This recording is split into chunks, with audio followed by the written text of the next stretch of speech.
पंढरपूर कॉरिडॉरचं काम पूर्ण झाल्यानंतर भक्तांना श्री विठ्ठल रुक्मिणी मातेचं दर्शन ऐन वारी काळातही अवघ्या 6 तासात होणार असल्याची माहिती जिल्हाधिकारी एस कार्तिकेयन यांनी दिली।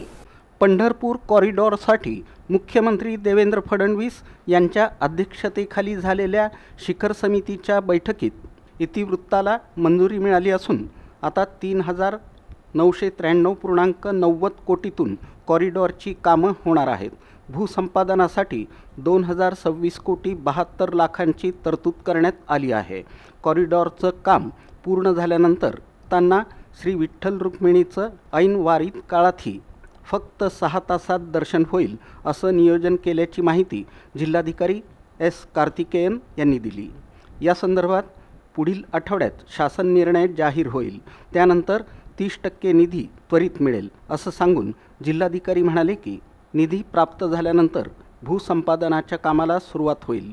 पुढील 50 वर्षातील वारकऱ्यांची पंढरीत होणारी गर्दी लक्षात घेऊन कॉरिडॉरची कामे केली जाणार आहेत। पंढरीतील पुरातन मंदिरांचंही जतन आणि संवर्धन केलं जाणार आहे। स्वच्छ, गर्दीमुक्त, अध्यात्मयुक्त, समाधानकारक अनुभूती देणं हे कॉरिडॉरमध्ये होईल।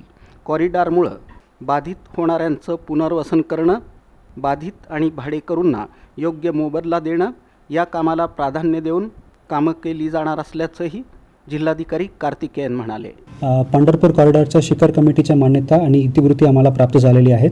टोटल जवळपास 3,993 कोटी च्या मान्यता आम्हाला प्राप्त झालेली आहेत। या व्यतिरिक्त आमच्या मागणी होते की भूसंपादनचा पैसा लवकरात लवकर आम्हाला उपलब्ध करून देण्यासाठी तो सुद्धा याच्यामध्ये इतिवृत्तीमध्ये आलेली आहे की मुख्यमंत्री महोदयांनी लवकरात लवकर निधी पुरेसा उपलब्ध करून देण्याची सूचना आम्ही दिलेली आहे।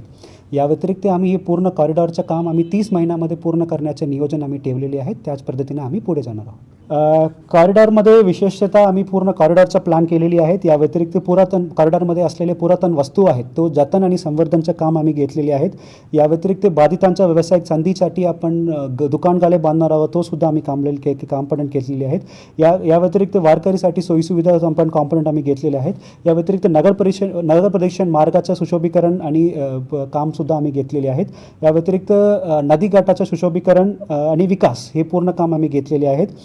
या व्यतिरिक्त वाहनतळ आणि व्यापारी संकुलचे काम आहेत।